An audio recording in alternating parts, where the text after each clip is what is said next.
चलिए जानते हैं देश और दुनिया के सिलेक्टेड काम की और महत्वपूर्ण 20 बड़ी खबरों को सिर्फ 10 मिनट में। पर अभी तक आपने इस वीडियो को लाइक नहीं किए हैं तो लाइक कर लीजिए, चैनल पे नए हैं तो चैनल को सब्सक्राइब कर लीजिए, साथ में बेल आइकन भी प्रेस कर लीजिए और वीडियो को ज्यादा से ज्यादा शेयर कीजिए। तो चलिए बढ़ते हैं खबरों की ओर। केंद्रीय गृह मंत्री अमित शाह शनिवार को पश्चिम उत्तर प्रदेश के 3 शहरों में डोर टू डोर वोट मांगने के लिए पहुंचे। सबसे पहले वह मुजफ्फरनगर, फिर देवबंद और आखिरी में सहारनपुर पहुंचे। फतुआ के शहर देवबंद में वह संगीनों के साए में रहे। भीड़ ज्यादा होने के कारण उन्हें वहां से महज 17 मिनट में निकलना पड़ा। इसके बाद वह सहारनपुर पहुंचे।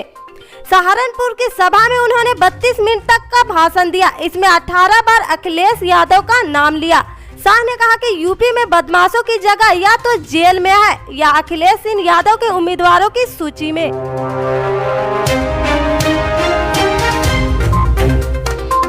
भारतीय जनता पार्टी के राष्ट्रीय उपाध्यक्ष दिलीप घोष को शनिवार को पुलिस ने कोरोना वायरस संबंधित आचार संहिता का कथित तौर पर उल्लंघन करने के आरोप में चुनाव प्रचार करने से रोक दिया।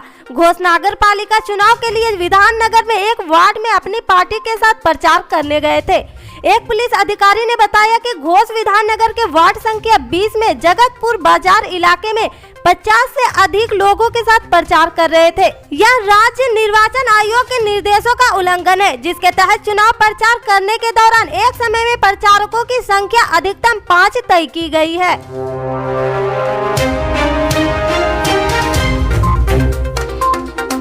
संयुक्त राष्ट्र में भारत के पूर्व अस्थायी प्रतिनिधि सैयद अकबरुद्दीन ने शनिवार को न्यूयॉर्क टाइम्स की एक रिपोर्ट में भारत इसराइल के संबंध में छपी रिपोर्ट को पूरी तरह से औचित्यहीन करार देते हुए खारिज कर दिया, जिसमें संयुक्त राष्ट्र के आर्थिक और सामाजिक परिषद में इसराइल के समर्थन में भारत के 2019 के वोट का हवाला दिया गया ताकि रक्षा संबंधों को गहरा किया जा। इसमें इजराइल स्पाईवेयर पेगासस की बिक्री भी शामिल थी।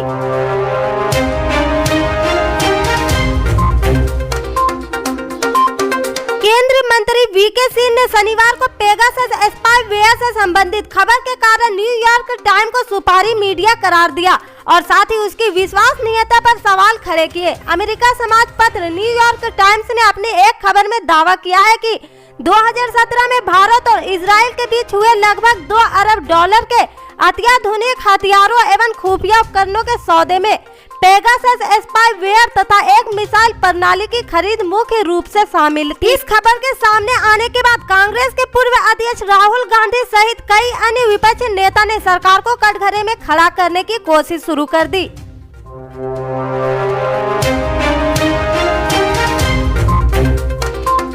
पंजाब विधानसभा चुनाव के लिए मतदान की तारीख नजदीक आते ही आम आदमी पार्टी सहित विभिन्न दलों की राजनीतिक सरगर्मी तेज हो गई। आम आदमी पार्टी के राष्ट्रीय संयोजक और दिल्ली के मुख्यमंत्री अरविंद केजरीवाल ने शनिवार को जालंधर में पार्टी के चुनावी एजेंडे की जानकारी देते हुए शहरों के लिए 10 गारंटी की बात की, जिसमें बिजली, पानी, सफाई, अस्पताल आदि। उन्होंने कहा कि यह उनकी पार्टी का विकास का एजेंडा है, जिसे पहले दिन से ही लागू किया जाएगा।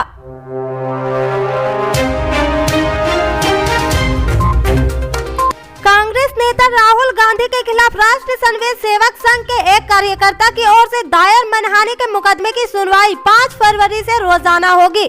महाराष्ट्र में ठाणे जिले की एक अदालत ने शनिवार को यह फैसला किया। दीवानी कोर्ट के न्यायाधीश और भिवंडी में न्यायिक मजिस्ट्रेट प्रथम श्रेणी जेवी के पालीवाल ने यह आदेश जारी किया। सुप्रीम कोर्ट ने एक हालिया आदेश का हवाला देते हुए कोर्ट ने कहा कि राहुल के खिलाफ मामला भी इसी श्रेणी के तहत आता है।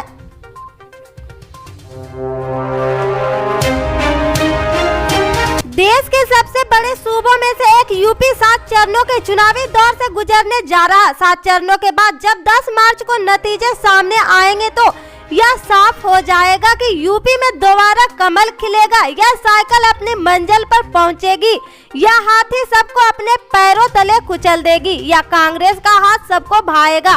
इन सब के बीच 3 खास चेहरों के बारे में जानना जरूरी है जो आज चर्चा में है और उनका संबंध बीएसपी के संस्थापक रहे कांसी राम से ओम प्रकाश राजभर, डॉक्टर संजय निषाद, सोनेलाल पाटिल और महान दल के केशव देव मौर्य की है।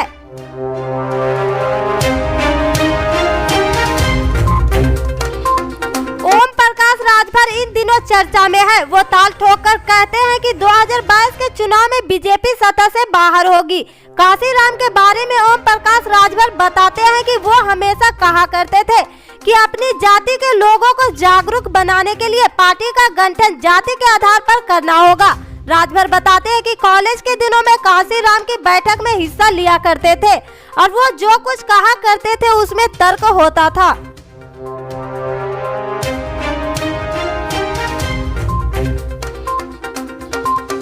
पेगासस जासूसी सॉफ्टवेयर को लेकर आई विदेशी मीडिया की एक रिपोर्ट को लेकर वाम दलों ने शनिवार को केंद्र सरकार से स्पष्टीकरण मांगा।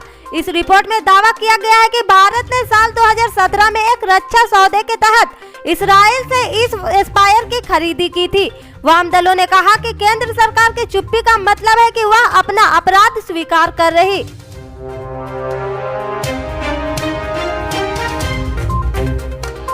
पेगासस सॉफ्टवेयर से जुड़े मामले की निगरानी सुप्रीम कोर्ट के तहत एक कमेटी कर रही और इसकी रिपोर्ट का इंतजार है। एक सरकारी सूत्र ने शनिवार को यह जानकारी दी।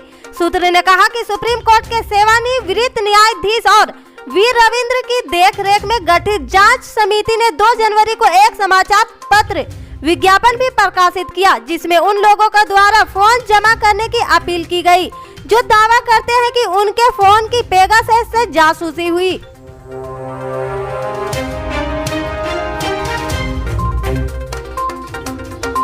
गोवा विधानसभा चुनाव से पहले ममता बनर्जी की तृणमूल कांग्रेस पार्टी व प्रशांत किशोर की कंपनी IPAC पर मतदाता डेटा चोरी करने का आरोप लगा।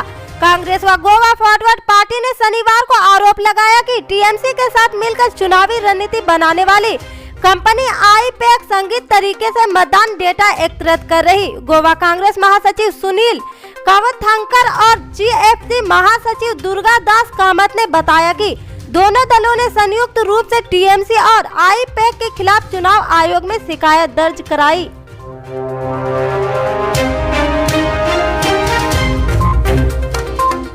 अखिलेश यादव यूपी में सियासी समीकरण बनाने में लगातार व्यस्त है। इस बीच खबरें कि गठबंधन के कुछ सहयोगी नाराज है।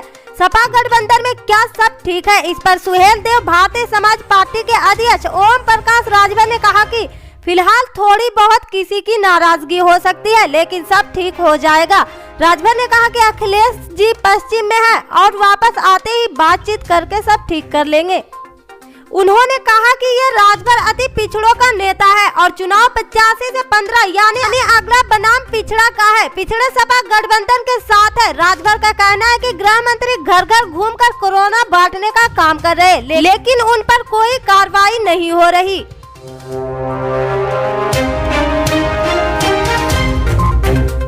बहुजन समाज पार्टी की प्रमुख मायावती ने सपा और बीजेपी पर हमला बोला। उन्होंने कहा कि विरोधी दलों के नेता रोटी रोजगार, बेरोजगारी और महंगाई जैसे मुद्दों को छोड़कर धार्मिक, जाति भेदभाव और नफरती बातों के आधार पर वोट मांग रहे।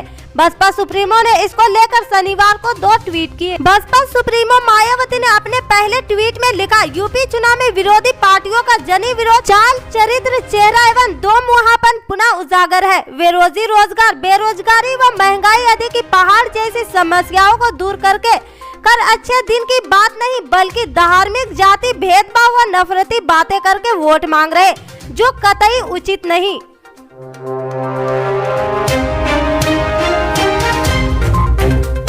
मध्य प्रदेश सरकार की नई शराब नीति लागू करने को लेकर सीएम शिवराज के पुराने वीडियो को एडिट कर अपने यूट्यूब चैनल पर अपलोड करना एक शख्स को महंगा पड़ा। भोपाल क्राइम ब्रांच ने मुंबई से इकबाल परवेज नाम के शख्स को गिरफ्तार किया। यूट्यूब चैनल पर वीडियो में इकबाल परवेज ने नए शराब नीति को लेकर सीएम शिवराज पर निशाना साधा था। अब मुंबई से इकबाल परवेज को क्राइम ब्रांच भोपाल ला रही, इससे पूछताछ करने की तैयारी है।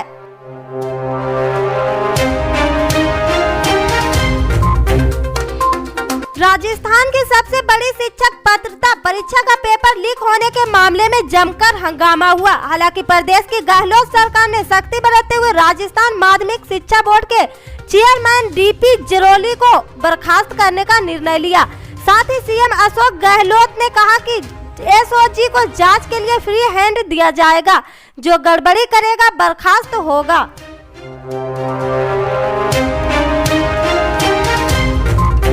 राजधानी नई दिल्ली में पिछले 24 घंटों के भीतर कोरोना वायरस के 4,483 नए मामले सामने आए। इस दौरान 28 मौतें दर्ज की गई। वहीं यहां के संक्रमण दर 7.41% हुई और एक्टिव केस 24,800 हो गए।